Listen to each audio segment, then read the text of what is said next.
Hi hello ನಮಸ್ಕಾರ ವೀಕ್ಷಕರೇ, welcome to spotlight. ಪಯಣ ರೀಲಿಂದ ರಿಯಲ್ಗೆ. ನಾನು ನಿಮ್ಮ ಹರಿಣಿ ನಟರಾಜ್. ಸ್ಪಾಟ್ಲೈಟ್ ವೀಕ್ಷಕರೇ, ಇವತ್ತು ಕೂಡ ನಮ್ಮ ಜೊತೆ ಇದ್ದಾರೆ ಹಿರಿಯ ಕಲಾವಿದರಾದ ಬಾಲರಾಜು ಅವರು. ಅವರು ಎಲ್ಲ ಥರದ ಕ್ಯಾರೆಕ್ಟರ್ಗಳನ್ನ ಮಾಡಿರ್ತಾರೆ. ಮೊದಲನೇ ಸಲ ನೆಗೆಟಿವ್ ರೋಲ್ನ ಮಾಡ್ತಾರೆ. ಅವ್ರು ಅದನ್ನು ಯಾವ ಥರ ತೊಗೊಂಡ್ರು, ಆ ಚಾಲೆಂಜ್ ಅವರಿಗೆ ಎಷ್ಟು ದೊಡ್ಡದಂತ ಅನ್ನಿಸ್ತು, ಮತ್ತು ಅವರ ಅನುಭವಗಳನ್ನ ಈ ಸಂಚಿಕೆಯಲ್ಲಿ ನಾವು ತಿಳ್ಕೊಳ್ಳೋಣ. ಬನ್ನಿ, ಅವರನ್ನು ಕಾರ್ಯಕ್ರಮಕ್ಕೆ ಸ್ವಾಗತಿಸೋಣ. ಸರ್ ನಮಸ್ಕಾರ. ನಮಸ್ಕಾರಮ್ಮ. ಕಾರ್ಯಕ್ರಮಕ್ಕೆ ಸ್ವಾಗತ. ಫ್ರೆಂಡ್ ಕ್ಯಾರೆಕ್ಟರ್ನ ಮಾಡ್ತೀರಾ, ಹೀರೋನೂ ಮಾಡ್ತೀರಾ, ಅದಾದಮೇಲೆ ಫಸ್ಟ್ ಟೈಮ್ ವಿಲನ್ ಮಾಡ್ತೀರಾ, ನೆಗೆಟಿವ್ ಶೇಡ್. ಆ ಎಕ್ಸ್ಪೀರಿಯೆನ್ಸ್ ನಿಮಗೆ ಹೇಗಿತ್ತು? ಫಸ್ಟ್ ನೆಗೆಟಿವ್ ಶೇಡ್ ಮಾಡಬೇಕು ನಾನು ಅಂತ ನಿಮಗೆ ಹೇಗೆ ಇನ್ಸ್ಪಿರೇಷನ್ ಹೇಗಾಯಿತು? ಫಸ್ಟು ನನಗೆ ಮಾಡಬೇಕು ಅಂತ ನಾನು ಅನಿಸ್ಲಿಲ್ಲ. ರವಿ ಸಾರ್ ಅವರು ಫೋನ್ ಮಾಡಿದ್ರು. ಸರಿ, ಫೋನ್ ಮಾಡಿದ್ರು. ಈ ಥರ ಹೆಂಡ್ತಿ ಹೇಳಿದ್ರೆ, ನೀವು ವಿಲನ್ ಅಂತ ಪಿಕ್ಚರ್ಲಿ ಯಾಕೆ ಓಕೆ, ನಾನೆಲ್ಲ ವಿಲನ್ ಗಿಲೆಲ್ಲ ಮಾಡಲ್ಲ ಹಾಗೆ ಅದು ಸುಮ್ಮನೆ ಆಗ್ಬಿಟ್ಟೆ. ರವಿ ಫೋನ್ ಮಾಡಿದ್ರು ನಮಗೆ, ರವಿ ಸಾರ್ ಫೋನ್ ಮಾಡಿಬಿಟ್ಟು, ಹಾಂ ಎಲ್ಲಿದೆಯಾ, ಮನೆಗೆ ಬರೋ ಅಂದರು. ಬಾರ ಅವರೇ ಫೋನ್ ಮಾಡಿ ಕರೆದಿದ್ದಾರೆ, ಏನು ಹೇಳಂಗಿಲ್ಲ. ಸರಿ, ಹೋದೆ ಮನೆಗೆ. ನೋಡ, ತುಂಬ ಚೆನ್ನಾಗಿದೆ ಕ್ಯಾರೆಕ್ಟ್ರು, ಫಸ್ಟ್ ಟೈಮ್ ನೋಡು, ನೀನು ಎಲ್ಲ ಹೀರೋ ಮಾಡಿದ್ಯಾ, ಕಾಮಿಡಿ ಮಾಡಿದ್ಯಾ, ಎಲ್ಲ ಮಾಡಿದ್ಯಾ, ನಿನ್ನ ವಿಲನ್ ಮಾಡ್ತೀನಿ ಕಣ. ಅಯ್ಯೋ ಅಣ್ಣ, ಬೇಡಣ್ಣ ಬೇಡಣ್ಣ, ನನಗೆಲ್ಲ ಆಗಲ್ಲ ಅಣ್ಣ, ನಾನು ಕಾಮಿಡಿ ಮಾಡಿ ಅಭ್ಯಾಸ, ವಿಲನ್ ಮಾಡಲ್ಲ ಅಣ್ಣ. ಲೇ ದಡ್ಡ, ಒಬ್ಬ ಆರ್ಟಿಸ್ಟು ಎಲ್ಲ ಕ್ಯಾರೆಕ್ಟ್ರು ಮಾಡ್ಬೇಕು ಕಣೋ, ಆವಾಗಲೇ ಅವನು ಆ್ಯಕ್ಟ್ರ್ ಕಣೋ, ಅಲ್ಲೋ ಮಾಡಲ್ಲ ಅಂತ ಹೇಳ್ತಿಲ್ಲ, ನೀನು ಮಾಡಿಸ್ತೀನಿ ಕಣೋ, ನನಗೆ ನನ್ನ ಮೇಲೆ ನಂಬಿಕೆ ಎಲ್ಲ ಇಟ್ಕೊಳ್ಳೋ ಅಂದರು. ಇಲ್ಲ ಅಂದ್ಬಿಟ್ಟು ಬಂದ್ಬಿಟ್ಟೆ. ತಿರ್ಗಾ ಕರೆದ್ರು, ನೋಡು ಒಳ್ಳೆ ಕ್ಯಾರೆಕ್ಟ್ರು, ನಾನು ನಿನಗೆ ಹೇಳ್ತಾ ಇದ್ದೀನಿ, ನಿನಗೆ ಸೂಟ್ ಆಗುತ್ತೆ, ಒಳ್ಳೆ ಹೆಸರು ಬರುತ್ತೆ ಕಣೋ ಅಂದರು. ಸರಿ, ಏನೋ ಅವನು ಆಮೇಲೆ ನಾನು ಹೆಂಡ್ತಿ ಹೇಳಿದೆ, ಇಲ್ಲ ರೀ, ಎಲ್ಲ ಮಾಡಿ, ಎಲ್ಲ ಕ್ಯಾರೆಕ್ಟ್ರ್ ಮಾಡಿ, ಯಾಕೆ ಅದನ್ನು ಅದು ಮಾಡಲ್ಲ ಇದು ಮಾಡಲ್ಲ ಅಂತ. ಅದೆಲ್ಲ ದೊಡ್ಡ ಸಂಸ್ಥೆ, ಈಶ್ವರಿ ಕಂಬೈನ್ಸ್ ಅಂದರೆ ದೊಡ್ಡ ಪ್ರೊಡಕ್ಷನ್, ಅದ್ರಲ್ಲಿ ಮಾಡಬೇಕು ನೀವು, ದೊಡ್ಡ ಕಂಪ್ನಿಗೆ ಹೋಗಿ ಮಾಡಿ, ನಿಮಗೊಂದು ಎಕ್ಸ್ಪೀರಿಯೆನ್ಸ್ ಆಗುತ್ತೆ ಅಂದರು. ಸರಿಯಪ್ಪ ಅಂದ್ಬಿಟ್ಟು ಹೋದೆ. ಹಾಂ ನೋಡ, ನನಗೆ ಈ ಗೆಟಪ್ ಬೇಡ ನಿನಗೆ, ಮೇಲೆಲ್ಲ ಹಿಂಗೆಲ್ಲ ಬಾಚಿದ್ಯಾ, ಓಕೆ ಅದೆಲ್ಲ ಚೆನ್ನಾಗಿದೆ, ಮೀಸೆ ಬಿಟ್ಟಿದ್ಯಾ, ದಾಡಿ ಬಿಟ್ಬಿಡ ಅಂದರು. ಸರಿ, ಫುಲ್ ದಾಡಿ ಬಿಟ್ಟೆ, ಎಲ್ಲ ಮಾಡಿದೆ. ನಿನ್ನ ಏನಾದ್ರು ಒಂದು ಡಿಫ್ರೆಂಟ್ ಸ್ಟೈಲಲ್ಲಿ ನೋಡಬೇಕಲ್ಲ, ಏನು ಮಾಡೋದು ನಿನ್ನ ಅಂತೇಳಿ. ಏನು ಮಾಡ್ಬೇಕು ಹೇಳಿ ಸರ್, ನಿನ್ನ ಲುಕ್ಕೇ ನನ್ನ ಬಾಲರಾಜ್ ಥರನೇ ಕಾಣಬಾರ್ದು ನಿನ್ನೊಂದು, ಏನು ಹಿಂಗೆ ಹೇಳ್ತಾರಲ್ಲ ಅಂತ. ಸರಿ ನೋಡಿದೆ. ಅವಾಗ ನನ್ನ ಫ್ರೆಂಡ್ ಇದ್ದ ಪಾಪ, ಅವ್ನು ಕಟಿಂಗ್ ತುಂಬ ಚೆನ್ನಾಗಿ ಮಾಡೋದು, ಗೋವಿಂದ್ ಅವರು. ಸರಿ, ಹೋದೆ. ಇಲ್ಲಿ ಬ್ಲೀಚ್ ಮಾಡ್ತಾನೆ, ಬ್ಲೀಚ್ ಮಾಡೋ ಫ್ರಂಟಲ್ಲಿಂದ ಬ್ಲೀಚ್ ಮಾಡ್ದೆ. ಅವಾಗ ಬ್ಲೀಚ್ ಇತ್ತು, ಅವಾಗೆಲ್ಲ ಈ ಕಲರ್ಗಳೆಲ್ಲ ಬಂದಿರಲಿಲ್ಲ ಆ ಕಾಲದಲ್ಲಿ. ಬ್ಲೀಚ್ ಮಾಡ್ದೆ, ಫ್ರಂಟಲ್ಲಿ ಫುಲ್ಲಾಗಿ ಮಾಡಿ ಮೀಸೆ ಬಿಟ್ಟು ಫುಲ್ ದಾಡಿ ಬಿಟ್ಕೊಂಡು, ರೆಡಿನಣ್ಣ ಅಂದೆ, ಮನೆಗೆ ಬರ್ತೀನೋ, ಬರ್ತೀನಣ್ಣ ಅಂದೆ. ಹೋದ್ ನಿಂತ್ಕೊಂಡೆ, ಸೂಪರ್ ಕಣಲು, ಚೆನ್ನಾಗಿ ಕಾಣ್ತೀವಿ ಕಣ, ಚೆನ್ನಾಗಿ ಕಾಣಿ, ಇದಕ್ಕೆ ಚೆನ್ನಾಗಿದೆಮ್ಮ, ನಂಗೆ ಇಷ್ಟ ಆಯ್ತಿದ್ದು ಅಂದರು. ಅಬ್ಬಾ ಅಂದ್ಬಿಟ್ಟು ಶೂಟಿಂಗ್ ಸ್ಟಾರ್ಟ್ ಮಾಡಿದ್ರು. ಸ್ಪಾಟ್ಗೆ ಹೋದೆ ಫಸ್ಟ್ ಡೇ. ರೆಡಿ ಆ್ಯಕ್ಷನ್ ಅಂದರು. ನಾನು ಅಂದೆ, ಲೇ ಡಬ್ಬ ನನ್ನ ಮಗನೇ, ವಿಲನ್ ಕಣೋ, ಕಾಮಿಡಿ ಇಲ್ಲ ನಾನು ಅಂತಾರೆ, ಅದಲ್ಲ ನಾನು ಹಂಗೆ ಬರಬೇಕು ಅಂದರು. ಎಸ್ ಅಲ್ಲಿ ಆವಾಗ ಎಷ್ಟು ರೋಲ್ಗಳು ತಿಂದಿದ್ರು ನಾನು, ನೆಗೆಟಿವ್ ಬೇರೆ, ಹೌದು, ಅವಾಗೆಲ್ಲ ಪರ್ರಂತ ಓಡ್ತಿರ್ತದೆ, ಅವನು ಹೊಟ್ಟೆ ಉರಿಯೋದು, ಬಟ್ ಬಿಡ್ತಾ ಇರಲಿಲ್ಲ. ನನಗೆ ಹೀಗೇ ಬೇಕು, ಹಿಂಗೆ ಮಾಡಬೇಕು, ಹಠವಾದಿ ಅವರು, ಆ ಹೆಸರು ತಕ್ಕನಂಗೆ ಇದ್ದಾರೆ ಅವರು. ನನಗೆ ಹಿಂಗೆ ಬರ್ಬೇಕಣ್ಣ, ನಾ ಬಿಡಲ್ಲ. ಒಂದೊಂದು ಶಾಟ್ 10 ಟೇಕು 12 ಟೇಕ್ ಶಾಟು. ನಾನು ಸಾರಿ ಬಿಡ್ತಿರ್ಲಿಲ್ಲ, ನನ್ನ ಭಾಳ ಇದಾಗಿ ಮಾಡಿಸಿದ್ರು ನನ್ನ. ಸರಿ, ಒಂದ್ಸಲಿ ಗದ್ದೆ ಫೈಟ್ ಇತ್ತು, ಗದ್ದೆ ಒಳಗೆ ಹೋಗಿ ಫೈಟ್ ಮಾಡಿದ್ರು. ಸರಿ, ಬೆಳಿಗ್ಗೆ ನಾನು ಅವರು ಒಟ್ಟಿಗೆ ಬಂದ್ವಿ. ಬಂದ ತಕ್ಷಣ ಅಲ್ಲಿ ಬರೋಕ್ಕೆ ನಾನು ಬಂದೆ, ನನ್ನ ಪ್ರೊಡಕ್ಷನ್ ಗಾಡೀಲಿ ಬಂದೆ. ಅವ್ರು ಬಂದರು. ಬಂದ ತಕ್ಷಣ ಅವಾಗ ಹೊಸದು ಹೋಂಡಾ ತಗೊಂಡಿದ್ರು, ಇಂಪೋರ್ಟೆಡ್ ಹೋಂಡಾ ಸಾರು. ಸರಿ, ಬೆಳಗ್ಗೆ ಬಂದರು. ಬರೋ, ಇವತ್ತು ಫೈಟ್ ಕಣೋ. ಫೈಟಾ? ಆಯ್ತಣ್ಣ. ಅದು ಬೂಟ್ ಗೀಟೆಲ್ಲ ಹಾಕ್ಕೊಂಡಿದ್ದೀನಿ, ಅದು ಹಾಕ್ಕೊಂಡು ಡ್ರೆಸ್ ಎಲ್ಲ ಒಂಥರ ಇದು ಮುಳ್ಳು ಡ್ರೆಸ್ ಥರ, ಅದು ವಿಲನ್ ಇದು ಕೊಟ್ಟಿದ್ರು, ಚೆನ್ನಾಗಿತ್ತು, ಮೇಲೆ ಸೂಟಿದೆ. ಸರಿ, ಗದ್ದೆ ಒಳಗೆ ಇಳಿಬೇಕಾದ್ರೆ ಬೂಟ್ ಕಾಲಲ್ಲಿ ಇಳಿತಾ ಇದ್ದೀನಿ ಅಂತ, ಅದು ತಾಯಿ ಮೇಲೆ ಭತ್ತ ಎಲ್ಲ ಬೆಳೀತಾರೆ, ಅನ್ನ ಕೂಡ ತಾಯಿ ಮೇಲೆ ಕಾಲು ಬೂಟ್ ಇರುತ್ತಲ್ಲ ಅಂತ ಹೇಳ್ತಾರಲ್ಲ. ನಮ್ಮ ಅಪ್ಪನ ಜಮೀನು ಅದು, ನಿಮ್ಮ ಅಪ್ಪಂದ ಅಂತ, ಅದೇನೋ ಗಲಾಟೆಗೆಲ್ಲ ಆಗ್ತದೆ. ಅವಾಗ ಹೇಳ್ತಾರೆ, ಹಿಂಗೆ ಬಂದಾಗ ಬರ್ತಾನೆ ಏನು ಹೇಳಿದ್ರು ಕೇಳಲ್ಲ. ಅವ್ರು ಹೇಳಿದ್ರು ರವಿ ಸರ್ ಒಂದೇ ಮಾತು, ಬೆಳಗ್ಗೆ ಚೆನ್ನಾಗಿ ಟಿಫನ್ ಮಾಡ್ಕೊಂಬಿಡು ಅಂದರು. ಯಾಕೆ ಹಿಂಗೆ ಹೇಳ್ತವ್ರೆ? ಹ್ಞೂ ಕಣೋ ಚೆನ್ನಾಗಿ ಟಿಫನ್ ಮಾಡೋ ಅಂದರು. ಯಾಕಣ್ಣ ಅಂದರೆ ಮಾಡ ಅಂದರು. ಗೊತ್ತಿಲ್ಲ ಅವ್ರಿಗೆ ನಾನು ಕತ್ತೆ ಬಿಡ್ತೀನಿ ಅಂತ. ಎಂಥ ಬ್ರೈನಿ ಸರ್ ಅವರು, ನಿಜವಲ್ಲ. ಸಾರ್ ಮಾತ್ರ ಬೆಳಗ್ಗಿಂದ ಸಂಜೆವರೆಗೂ ಫೈಟ್ ಮುಗೀತು. 4:30ಗೆ 4 o'clock ಪ್ಯಾಕಪ್. ಬರ ಅಂದರು. ಮುಖ ಗಿಕ್ಕೆಲ್ಲ ತೊಳ್ಕೊಂಡು ಅಲ್ಲೇ ನೀರು ಹಾಕೊಂಡು ಎಲ್ಲ ಇದು ಮಾಡ್ಕೊಂಡು ಡ್ರೆಸ್ ಚೇಂಜ್ ಮಾಡ್ಕೊಂಡು ಕಾರಲ್ಲಿ ಹೊಟ್ಟೋದು ಅವ್ರ ಜೊತೆಲಿ. ಸೀದಾ ಕರ್ಕೊಂಡು ಹೋಗಿ ಕಿಂಗ್ಸ್ ಕೋರ್ಟಲ್ಲಿ. ಹಿಂಗೇನು ಬೇಕಾ ತಗೊಂಡೆ ನಾನು. ಊಟ ಮಾಡಿದೆ, ಹೋಗ ಮಲ್ಕೊಳ್ಳೋ, ಬೆಳಗ್ಗೆ ಬಾರ ಅಂದರು. ಒಂದೇ ದಿವಸದಲ್ಲಿ ಫೈಟ್ ಮುಗಿಸಿ, ಅದು ಫೈಟ್ ಮಾತ್ರ ಚಿಕ್ಕ ಯಜಮಾನ್ರೆ ಅಂತ ಹುಡ್ಕೊಂಬರ್ತಾರೆ. ರಾಮಕೃಷ್ಣ ಅವರು ಆರ್ಟಿಸ್ಟ್ ಅವರು ಹುಡ್ಕೊಂಬರ್ತಿದ್ದ. ಇವರೇನೆ ನಿಮ್ಮ ಚಿಕ್ಕಂದು ತಗೋ ಅಂತ ಓದಿದ್ದಾರೆ. ನಿಜವಾಗ್ಲೂ ಇವತ್ತು ನನಗೆ ಆ ಕ್ಯಾರೆಕ್ಟರ್ ನಿಜವಲ್ಲ ಮನ್ಸಿಗೆ ಕಟ್ಟದಂಗಿದೆ. I am really thankful sir ಮೇಲೆ. ನಿಜವಲ್ಲೂ ಇದು ಮೂಲಕವಾಗೇ ಹೇಳಬೇಕು ಅವ್ರಿಗೆ, ನಾನು ಧನ್ಯವಾದಗಳನ್ನ ತಿಳಿಸ್ಬೇಕು ಅವ್ರಿಗೆ. ಯಾಕಂದರೆ ಒಬ್ಬ ಕಾಮಿಡಿ ಕೈಲೆ ನಮಗೆ ಗಂಧನೇ ಗೊತ್ತಿಲ್ಲ, ವಿಲನ್ ಅನ್ನೋ ಗಂಧನೇ ಗೊತ್ತಿಲ್ಲ, ಅಂಥವ್ನ ಇಟ್ಕೊಂಡು ನೀವು ಮಾಡಿದಿರಲ್ಲ ಸರ್, ರಿಯಲಿ ಹ್ಯಾಂಡ್ಸ್ ಅಪ್. ಸೌಂದರ್ಯ ಅವ್ರ ಜೊತೆ ಸ್ಕ್ರೀನ್ ಶೇರ್ ಮಾಡಬೇಕಾದ್ರೆ ಅದು ಹೇಗಿತ್ತು ಸರ್? ಅಯ್ಯೋ ವಂಡರ್ಫುಲ್, ಬ್ಯೂಟಿಫುಲ್ ವುಮನ್. ಹೌದು, ತುಂಬಾ ಸುಂದರವಾಗಿದೆ, ಬ್ಯೂಟಿಫುಲ್ ವುಮನ್. ಹೌದು. ಅವ್ರೊಂದು ಶಾರ್ಟ್ ಇಟ್ಟಿದ್ರು ಸಕಲೇಶ್ಪುರದಲ್ಲಿ ಶೂಟಿಂಗು. ಒಂದು ಶಾರ್ಟ್ ಬರುತ್ತೆ, ಹಿಂಗೆ ಬಂದು ಹಿಂಗೆ ಇಟ್ಕೋಬೇಕು. ಏಯ್ ಅಂದರೆ ಅದು ಹಿಂಗೆ ಇಟ್ಕೊಂಡ್ರೆ ಈ ತುಟಿ ಅಮ್ಮ ಹಂಗಿರ್ತಾರಲ್ಲ, ಅದು ನೋಡ್ಬಿಟ್ಟು ಅಂದ್ಬಿಟ್ಟಿದ್ದೆ ನಾನು. ಲೋ ಡಬ್ಬ ನನ್ನ ಮಗನೇ, ಲೋ ವಿಲನ್ ಕಡೆ ನೀನು, ಲೋ ಏನೋ ಸರಿಯಾಗಿ ಎಕ್ಸ್ಪ್ರೆಷನ್ ಮಾಡೋ ಅಂತ ಇಲ್ಲಿಂದ ಬೈತಾ ಇದ್ದಾರೆ ಡೈರೆಕ್ಟ್. ಓ ರವಿ ಸರ್, ಸರ್ ರೆಡಿ ಸಾರಿ ಏನು ಸಾರಿ ನನ್ನ ಮಗನೇ, ಹೋಗ ಅದು ತಿರ್ಗೋದು ನಿನ್ನ ಅಂತ ಹಿಂಗೆ ಅಂತ ತಿರ್ಗಾ ಕಟ್ ಥೂ ಇವು ನನ್ನ ಮಗನೇ ಏನಲ್ಲೋ, ಏನಾಗಿದೆ ನಿನಗೆ ಅಣ್ಣ? ನಾನು ಕಾಮಿಡಿ ಆರ್ಟಿಸ್ಟ್ ಅಣ್ಣ, ನನ್ನ ಕಾಮಿಡಿ ಎಲ್ಲ ಕಡೆ ನೀವು ವಿಲನ್ ಕಡಲ್ಲ ಅಂತ ಬೈಯೋರು ನನಗೆ.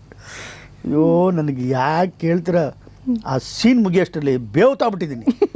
ಚಳಿ ಬೇರೆ ಅಲ್ಲಿ ಸಕಲೇಶ್ಪುರದಲ್ಲಿ, ಆ ಸಕಲೇಶ್ಪುರದಲ್ಲಿ ಬೇವ್ತಾ ಇದ್ದೀನಿ ನಾನು. ವಂಡರ್ಫುಲ್ ಸೀನ್ ಅದು ಮಾತ್ರ. ಮಾಡಿಬಿಟ್ಟು ಫಿನಿಶ್ ಆಯಿತು. ನೈಟು ನನಗೇನೋ ಒಂಥರ ಅವಲೇ ಟಯರ್ಡ್ ಆಗ್ಬಿಟ್ಟಿದೆ. ಹೋಗ ಮಲ್ಕೊಳ್ಳೋದು. ಅಣ್ಣ ನೀವು ನಂದಿರುತ್ತೆ ಅವಾಗ ಶೂಟಿಂಗ್ ಒಂದು. ಆ ಮನುಷ್ಯ ಅದು ಹೆಂಗೆ ಯಾವಾಗ ಮಲಗ್ತಿದ್ರು, ಯಾವಾಗ ಊಟ ಮಾಡ್ತಿದ್ರು, ಏನು ಗೊತ್ತು. ಸಿನಿಮಾ ಅವರು ರಕ್ತ ಕಣಕಣದಲ್ಲೂ ಬರೀ ಅದೇನೇ ಇದೆ ಅಂತ ಕಾಣುತ್ತೆ.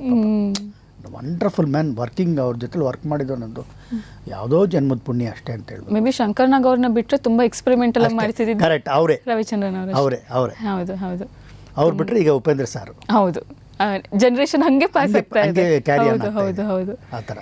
ಆಸ್ ಎ ಟೆಕ್ನಿಷಿಯನ್ ಹೇಗಿರ್ತಾರೆ ಸರ್? ಅಯ್ಯೋ ತುಂಬ ಇದು daily non veg. Light mans ಯಾರು ತಿಂತಾರೋ ಬಿಡ್ತಾರೋ ಗೊತ್ತಿಲ್ಲ, ಅವ್ರಿಗೆ ಡೈಲಿ ನಾನ್ ವೆಜ್. ಡೈಲಿ ಹೇಳ್ಬಿಟ್ಟಿದ್ದಾರೆ ಪ್ರೊಡಕ್ಷನ್ ಹುಡುಗರು, ನೋಡಪ್ಪ ಅವ್ರಿಗೆ ಯಾರು ಏನು ತಿನ್ನಲ್ಲ ಇದು ಗುರುವಾರ ಅದು ಇದು ಏನು ಹೇಳ್ಬಾರ್ದು, ಯಾವ ದಿವಸ ತಿಂತಾರೋ ತಿನ್ಕೊಳ್ಳಿ. ಬಟ್ ಅವ್ರು ಹಗಲು ರಾತ್ರಿ ಕೆಲಸ ಮಾಡ್ತಾರೆ ಅವ್ರ ಜೊತೆಲಿ, ರವಿ ಸರ್ ಜೊತೆಲಿ.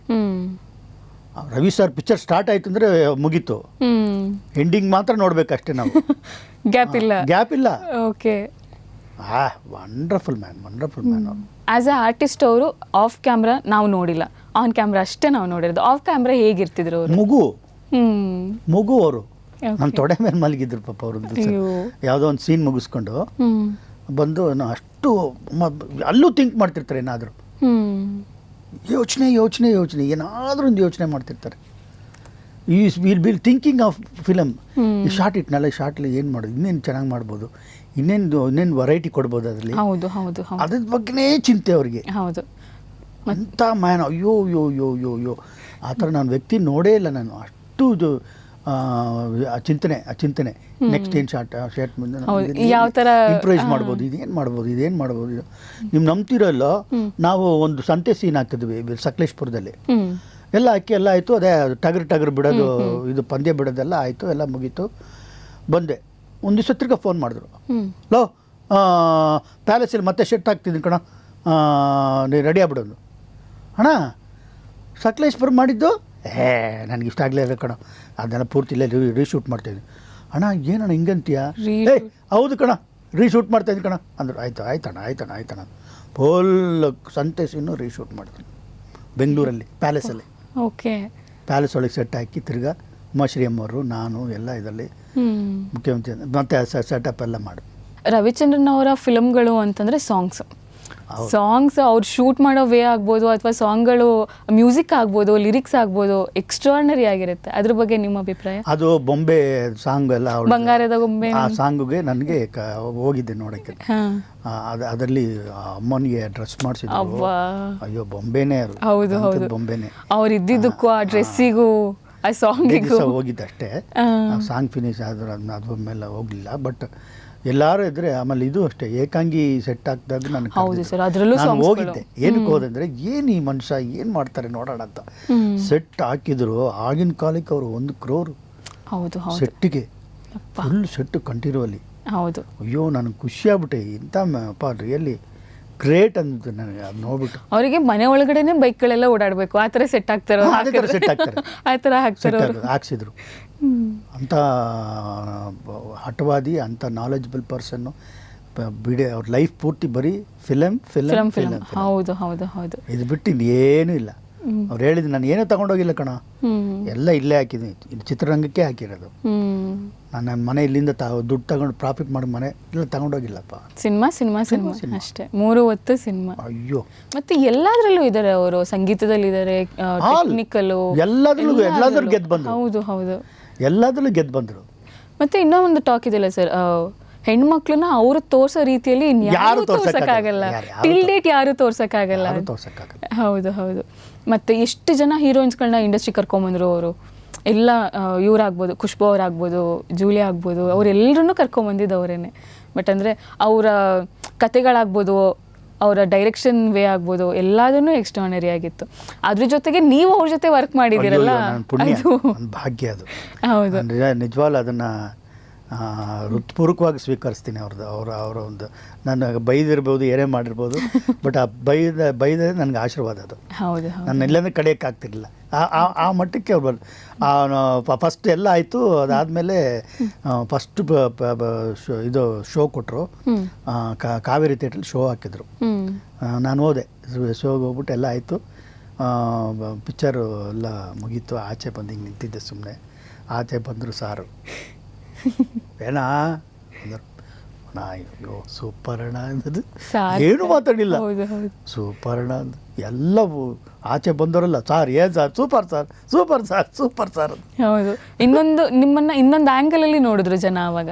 ಅದೇ ಅದು ತುಂಬ ಭಾಳ ಮನ್ಸು. ಇವತ್ತು ಕೆಲವರು ಎಲ್ಲರೂ ಸಿಕ್ಕಿದಾಗ ಕೇಳ್ತಾರೆ ನನ್ನ, ಏನು ಸಾರ್ ಡಿಫ್ರೆಂಟ್ ವಿಜಿ ಹೇಗಿದ್ದೀರಿ ಅಂತಾರೆ. ಹೌದು, ಅದು ತುಂಬ ಹತ್ರವಾದ ಪಾತ್ರ. ಅದು ಹೌದು ಸರ್, ಚಾಲೆಂಜಿಂಗ್ ಅಂತ ಹೇಳಿ. ಹೌದು, ಅಂದರೆ ಅಷ್ಟು ದಿನಕ್ಕೆ ಆ ಪಾತ್ರ ಫಸ್ಟ್ ಟೈಮ್ ಮಾಡಬೇಕಿದ್ರೆ ಹೌದು ಚಾಲೆಂಜಿಂಗ್ ಅಂತಲೇ ಹೇಳ್ಬೋದು. ಹೌದು, ನಮ್ಮ ಕರ್ನಾಟಕ ರತ್ನ ಡಾಕ್ಟರ್ ವಿಷ್ಣುವರ್ಧನ್ ಅವರನ್ನು ನೆನೆಸ್ಕೊಂಡ್ರೆ ಒಂದು ವೈಬ್ರೇಷನ್, ಅವರು ಒಂದು ಶಕ್ತಿ ಅಂತಲೇ ಹೇಳ್ಬೋದು ನಮ್ಮ ಕನ್ನಡ ಇಂಡಸ್ಟ್ರಿಗೆ. ಅವ್ರ ಜೊತೆ ಒಂದು ಪಾತ್ರ ಮಾಡ್ತೀರಾ ನೀವು, ಪೊಲೀಸ್ ಮತ್ತು ದಾದ. ಆ ಎಕ್ಸ್ಪೀರಿಯನ್ಸ್ ಹೇಗಿತ್ತು ಮತ್ತು ಅದಕ್ಕೆ ಚಾನ್ಸ್ ಹೇಗೆ ಸಿಕ್ತು ನಿಮಗೆ? ನಾನು ಅವಾಗ ಅದೇ ಹೇಳಿದ್ನಲ್ಲ, ನಾನು ಹೀರೋಗಿ ಆ್ಯಕ್ಟ್ ಮಾಡಿದ್ನಲ್ಲ. ಹೌದು, ತಂಡವಾ ಸ್ವಲ್ಪ ಶಾಕಲ್ಲಿದ್ದೆ. 5 ತಿಂಗಳು ನಾನು ಸುಮ್ಮನೆ ಮನೇಲಿ ಕೂತ್ಬಿಟ್ಟೆ, ಯಾವ ಕೆಲಸನೂ ಇಲ್ಲ. ಆವಾಗ ಒಂದು ಫೋನ್ ಬಂತು. ವಿಷ್ಣುವರ್ಧನ್ ಸರ್ ನಮ್ಮ ಮಾವರಿಗೆ ಮಾಡಿದ್ರು. ಯಾಕಂದರೆ ನಮ್ಮ ಸಿ ಜಯರಾಮ್ ಅವರು ಅವ್ರನ್ನ ಹಾಕ್ಕೊಂಡು ಪಿಕ್ಚರ್ ಮಾಡಿದರು, ಗಲಾಟೆ ಸಂಸಾರ ಅಂತ. ಸೊ ಹಂಗಾಗಿ ಅವರೆಲ್ಲ ತುಂಬ ಕ್ಲೋಸ್. ಸರಿ, ನಮ್ಮ ಮಾವರು ಹೇಳಿದ್ರು, ಇಲ್ಲಪ್ಪ ವಿಷ್ಣುವರ್ಧನ್ ಸರ್ ಫೋನ್ ಮಾಡಿದ್ರಪ್ಪ, ಯಾವುದೋ ಪಿಕ್ಚರ್ ಇದೆ ಮಾಡ್ತೀನಪ್ಪ ಅಂದರು.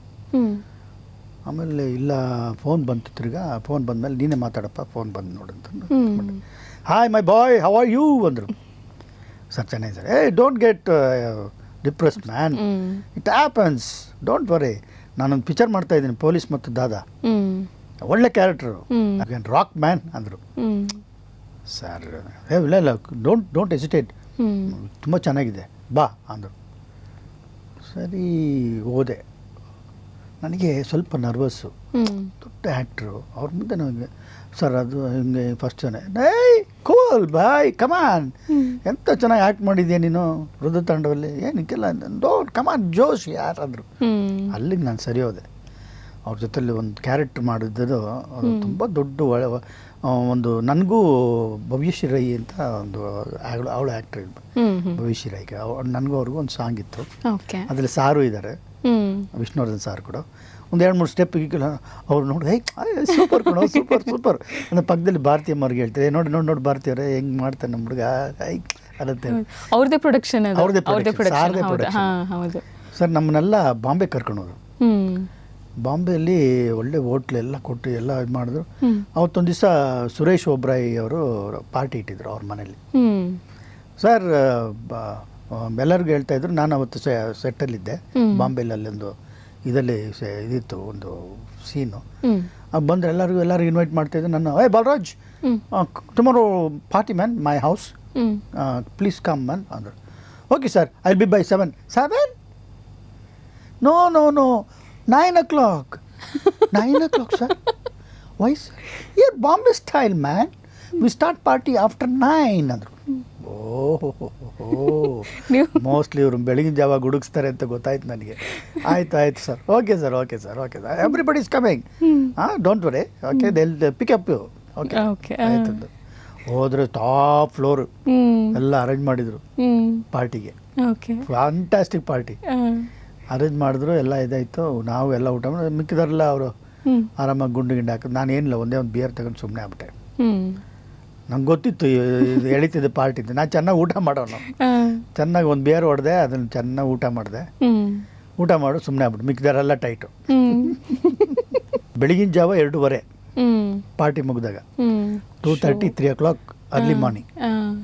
ಸರಿ ಆಯಿತು, ಹೋಟ್ಲಿಗೆ ಬಂದು ಇಲ್ಬಿಟ್ಟು ನೆಕ್ಸ್ಟ್ ಡೇನೇ ಫ್ಲೈಟ್ ಇತ್ತು. ನೆಕ್ಸ್ಟ್ ಮಾರ್ನಿಂಗ್ ಅದು 5:30 ಫ್ಲೈಟು. ನಾವು ಮಲಗಿದ್ದು 3 ಗಂಟೆ. ತಿರ್ಗಿ 2 ಗಂಟೆ ಒಳಗೆ ಎದ್ದು ರೆಡಿಯಾಗಿ ಓಡಬೇಕು. ಫ್ಲೈಟು ಇದ್ರದ್ದು ಎಲ್ಲಿ 1 hour ಬಿಫೋರಲ್ಲಿ ಇರಬೇಕು. ನಾನು ನಿದ್ದೆನೇ ಮಾಡಿಲ್ಲ ನೈಟೆಲ್ಲ ಹೆದರಿಕೆಯಲ್ಲಿ. ಸರ್ ನಾನು ಎಲ್ಲರನ್ನೂ 4 ಗಂಟೆಗೆ ಬಾಗಿಲು ತಟ್ತಾ ಇದ್ದೀನಿ. ಶ್ರೀನಾಥ್ ಅಣ್ಣನ ರೂಮ್ಗೆ ಹೋದೆ, ತಟ್ಟದೆ. What man sir, flight sir. ಹೌದಲ್ವಾ, ಅಲ್ಲಿ ಸರಿ ಬಾ, ನಾನು ರೆಡಿ ಆಗ್ತೀನಿ ಅಂದರು. ಆಮೇಲೆ ವಜ್ರಮುನಿ ಸರ್, ಅಯ್ಯೋ ಎಂಥ ದೊಡ್ಡ ಭಾಗ್ಯ ನನಗೆ ಅವ್ರ ಜೊತೆಲಿ ಆ್ಯಕ್ಟ್ ಮಾಡಿದ್ದು. ಒಬ್ಬ ಮಹಾನ್ ದಿಗ್ಗಜನ ಜೊತೆಲಿ ಆ್ಯಕ್ಟ್ ಮಾಡಿದ್ದೀನಿ. ಅವರು ರೂಮ್ಗೆ ಹೋಗಿ ತಟ್ತೀನಿ.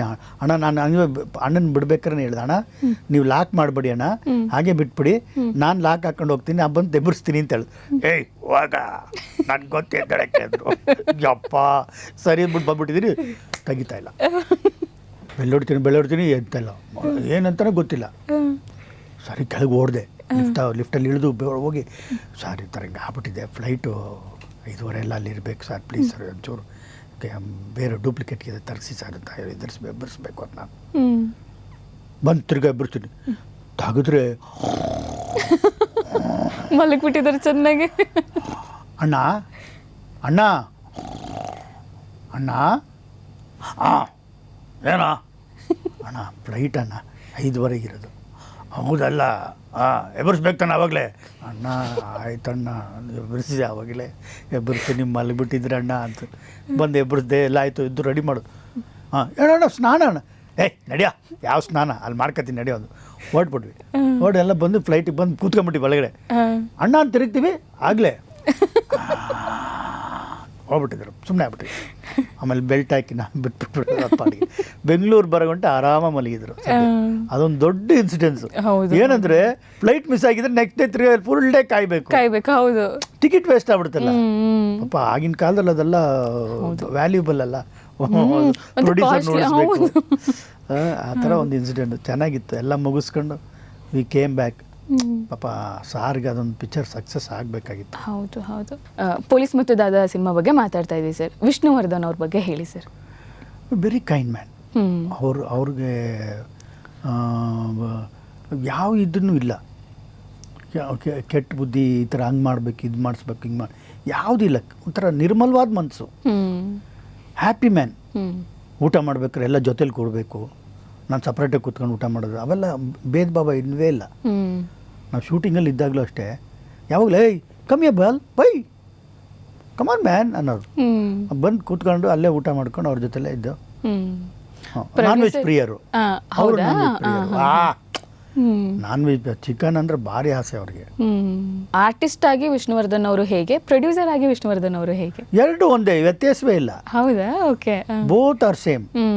ನಾವು ಪ್ರೊಡ್ಯೂಸರ್ ಆಗ್ಬಿಟ್ಟೆ, ಅದು ಆಗಿದ್ದು ಆ ನೋಟ್ಗಳು ಚೇಂಜ್ ಆಗೋದು ಏನಿಲ್ಲ. ಹಾಗೆ ಹೆಂಗಿದ್ರು ಅದೇ ಥರನೇ, ಒಂಚೂರು ಚೇಂಜ್ ಇಲ್ಲ ಮನುಷ್ಯ. ಅಯ್ಯೋ fantastic man. I am happy to work that. ಹೌದು. ಅವ್ರ ಜೊತೆ ಆ್ಯಕ್ಟ್ ಮಾಡೋದು ಒಂದು ಖುಷಿ. ಹೌದು. ನಿಮ್ಮ ಅವರ ಕಾಂಬಿನೇಷನ್ ಸೀನ್ಸ್ಗಳು ಹೇಗಿತ್ತು ಸರ್? ಚೆನ್ನಾಗಿತ್ತು ತುಂಬ. ಒಂದು ಶಾರ್ಟಲ್ಲಿ ಅವ್ರನ್ನ ಲೋ ಅಂತ ಕರೀತಾರೈತೆ, ನಾವಿಬ್ಬರು ಫ್ರೆಂಡ್ಸ್ ಥರ. ಅಯ್ಯೋ, ಅದು ಹೆಂಗೆ ಕರೆಯೋದು ಸರ್, ಏಯ್ ಕಮಾನ್ ಮ್ಯಾನ್, ಫಿಲಿಮ್ ಕೊಡಬಾಲು, come on you are my friend ಅಂದರು. ಅಪ್ಪ ಸ್ವಾಮಿ, ಅದೊಂದು ಶಾರ್ಟಲ್ಲಿ ನಾನು ಇದೆಲ್ಲ ಹಾಕೊಂಬಿಟ್ಟಿರ್ತೀನಿ, ದಾಡಿ ಬೇರೆ ವೇಷದಲ್ಲಿ ಇದೆಲ್ಲ ಬೇರೆ ಇದರಲ್ಲಿ ಆ ಥರ ಅದನ್ನು ನಾಟಕ ಮಾಡಿ ಅವರು ಆಚೆ ಎಸ್ಕೇಪ್ ಆಗೋ ಥರ ಅದೊಂದು ಸೀನ್ ಆ್ಯಕ್ಚುಲಿ ಮಾಡಿದವರು ಅದನ್ನು ಭಾಳ ಜೋಗಿ ಎಲ್ಲ ತಗೊಂಡ್ರು. ತುಂಬ ನನಗೆ ನಿಜವಲ್ಲ ಅಂಥ ದೊಡ್ಡ ಆ್ಯಕ್ಟರ್ ಜೊತೆಲ್ಲ ಆ್ಯಕ್ಟ್ ಮಾಡೋದೇ ಒಂದು ಪುಣ್ಯ. ಅದ್ರಲ್ಲಿ ಬೇರೆ ನನಗೊಂಥರ ಭಯ ಬೇರೆ. ನನಗೆ ಏನಪ್ಪ ಹೆಂಗಪ್ಪ, ಅಯ್ಯೋ ಅದೆಲ್ಲ ಅವ್ರು ಕಂಫರ್ಟಬಲ್ ಆಗಿದ್ರು. ಇಟ್ಕೊಮ್ಮ, ಹಿಂಗೆ ಇಟ್ಕೊ, ಕೈ ಹಿಡ್ಕೊ, ಇದು ಮಾಡಿ, ಇನ್ನೇನು ಬೇಕು, ಯಾವ ಥರ ಮಾಡ್ಬೇಕು ಹೇಳು, ನಾನು ಇರ್ತೀನಿ, ಎದುರು ಬೇಡ ಅನ್ನೋರು. ಅದೊಂದು ಮಾತ್ರ ಭಾಳ ಖುಷಿ ಆಯ್ತು ನನಗೆ. ಸರ್, ಯಾವತ್ತಾದರೂ ನಿಮಗೆ ನರ್ವಸ್ ಆಗಿದೆಯಾ? ಏನಕ್ಕಂದರೆ ಅವರೆಲ್ಲರೂ ಟಾಪ್ ಮೋಸ್ಟ್ ಆ್ಯಕ್ಟರ್ಸ್ಗಳು. ವಿಷ್ಣುವರ್ಧನ್ ಸರ್ ಆಗ್ಬೋದು, ಅಂಬರೀಷ್ ಅವ್ರು ಆಗ್ಬೋದು, ಶ್ರೀನಾಥ್ ಅವ್ರು ಆಗ್ಬೋದು, ವಜ್ರಮುನಿ ಸರ್ ಆಗ್ಬೋದು, ಅವರೆಲ್ಲರೂ ಅಷ್ಟೇ ಅವ್ರ ಮುಂದೆ ನಿಂತ್ಕೊಂಡು ಆ್ಯಕ್ಟ್ ಮಾಡಬೇಕಾದ್ರೆ ಅಥವಾ ಅವರಿಗೆ ಆವಾಜ್ ಹಾಕೋ ಥರ ಏನಾದರೂ ಸೀನ್ಸ್ ಇದ್ರೆ ಯಾವಾಗಾದ್ರೂ ನರ್ವಸ್ ಆಗಿದೆ? ಇಲ್ಲ, ಬಂದಿಲ್ಲ ಸದ್ಯ. ಓಕೆ, ಅಂತ ಸನ್ನಿವೇಶ ಬಂದಿಲ್ಲಪ್ಪ ದೇವ್ರೆ. ಅದೇ ನೋಡಿದೆ, ಅದು ಬಂದಿದ್ರೆ ಏನು ಮಾಡೋದು ಅಂತ ನೋಡ್ತಿದ್ದೆ. ಅದು ಬಂದಿಲ್ಲ, ಯಾವ್ದು ಆ ಸನ್ನಿವೇಶನೂ ಬಂದಿಲ್ಲ, ಇನ್ಕ್ಲೂಡಿಂಗ್ ಅಪ್ಪಾಜಿದುವೆ. ಯಾವ ಸನ್ನಿವೇಶನೂ ಬಂದಿಲ್ಲ. ಇನ್ ಕೇಸ್ ಏನಾದರೂ ಬಂದಿದ್ರೆ ಯಾವ ರೀತಿ? ಅಯ್ಯೋ, ಓಡ್ಬಿಡ್ತಿದ್ದೆ, ಡೈರೆಕ್ಟಾಗಿ ಹೇಳ್ಬಿಟ್ಟು ಸರ್ ಚೇಂಜ್ ಮಾಡಿಬಿಡಿ ಸರ್, ಸೀನ್ ಆಗ್ಬಿಡು, ನಂಬಿಕೆಲ್ಲ ಆಗಲ್ಲ ಸರ್ ಅಂತ. ಹೌದು. ಓಕೆ ಸರ್, ಇಷ್ಟು ಆಲ್ಮೋಸ್ಟ್ ಎಲ್ಲರ ಜೊತೆನೂ ಆ್ಯಕ್ಟ್ ಮಾಡಿದ್ದೀರಾ ನೀವು. ಎಲ್ಲ ದಿಗ್ಗಜರು ಏನಿದ್ದಾರೋ ಅವರೆಲ್ಲರ ಜೊತೆನೂ ಆ್ಯಕ್ಟ್ ಮಾಡಿದ್ದೀರಾ. ದಿ ಬೆಸ್ಟ್ ಸೀನ್ ನನಗೆ ತುಂಬ ಖುಷಿ ಕೊಡ್ತು, ತುಂಬ ಎಂಜಾಯ್ ಮಾಡ್ಕೊಂಡು ಮಾಡಿದೆ ಅಂತ ಅಂದಿದ್ದು ಯಾವ ಸೀನ್? ಅದೇ ಸಿಪಾಯಿ. ಸಿಪಾಯಿ ನನಗೆ ತುಂಬ ಎಂಜಾಯ್ ಮಾಡ್ಕೊಂಡು. ಹೌದು. ಸಾರ್ ಜೊತೆ ಕಾಂಬಿನೇಷನು, ಫೈಟು, ನನಗೆ ಅದು ನಿಜವಲ್ಲ, ಅದು ಇಟ್ ಈಸ್ ಎನಿ ಡೇ ಅದು ಒಂಥರ ನನಗೆ ಎವರ್ಗ್ರೀನ್ ಥರ, ಎಕ್ಸ್ಪೆರಿಮೆಂಟ್ ಥರನೂ ಒಂದು ಹೊಸ, ಯಾಕಂದರೆ ಹೊಸ ಅನುಭವ. ಯಾಕಂದ್ರೆ ನಾನು ಮಾಡ್ತಿದ್ದೆಲ್ಲ ಬರೀ ಕಾಮಿಡಿ, ಇನ್ಯಾವುದೋ ಹೀರೋ ಕಾಂಬಿನೇಷನ್ ಹೀರೋ, ಅದು ಬಿಟ್ಟರೆ ಅದರ ಫ್ರೆಂಡ್ಸ್ ಕ್ಯಾರೆಕ್ಟರ್ ಮಾಡ್ತಿದ್ದೆ. ದಿಢೀರಂತ ತಗೊಂಬಂದು ವಿಲನ್ ಮಾಡ್ಬಿಟ್ರು ನಮ್ಮನ್ನ. ಅದು ನಿಜವಲ್ಲೂ ಭಾಳ ಮರೆಯೋಕ್ಕಾಗದಿರೋದೇ ಅದು. ಯಾವತ್ತು any day it's my evergreen ಸಿಪಾಯಿ. ನಮ್ಮ ಕಾರ್ಯಕ್ರಮಕ್ಕೆ ಬಂದು ಇಷ್ಟೊಂದು ಟೈಮ್ ಕೊಟ್ಟು ನಿಮ್ಮ ಎಕ್ಸ್ಪೀರಿಯನ್ಸ್ ಎಲ್ಲ ಹೇಳಿದ್ದಕ್ಕೆ ತುಂಬ ಧನ್ಯವಾದಗಳು sir. Thank you so much. ನನಗೂ. ಸೊ ವೀಕ್ಷಕರೇ, ನೋಡಿದ್ರಲ್ಲ, ನಮ್ಮ ಬಾಲರಾಜು ಸರ್ ಅವರು ಸಿಪಾಯಿ ಸಿನಿಮಾದಲ್ಲಿ, ಪೊಲೀಸ್ ಮತ್ತು ದಾದಾ ಸಿನಿಮಾದಲ್ಲಿ ಯಾವ್ಯಾವ ಕ್ಯಾರೆಕ್ಟರ್ಗಳನ್ನ ಮಾಡಿದ್ರು, ಅವರ ಅನುಭವಗಳನ್ನ ನಮ್ಮ ಜೊತೆ ಹಂಚ್ಕೊಂಡಿದ್ದಾರೆ. ನಾನಂತೂ ಈ ಸಂಚಿಕೆನ ತುಂಬಾ ಎಂಜಾಯ್ ಮಾಡಿದೆ, ನೀವು ಕೂಡ ಎಂಜಾಯ್ ಮಾಡಿದ್ದೀರಾ ಅಂತ ಅನ್ಕೊತಿದ್ದೀನಿ. ಹಾಗಾದರೆ ನಿಮ್ಮ ಭೇಟಿ ಮುಂದಿನ ಸಂಚಿಕೆಯಲ್ಲಿ. ಅಲ್ಲಿವರೆಗೂ ಉದಯ ಕಾಮಿಡಿ ನೋಡ್ತಾ ಇರಿ, ನಗ್ತಾ ಇರಿ. Spotlight.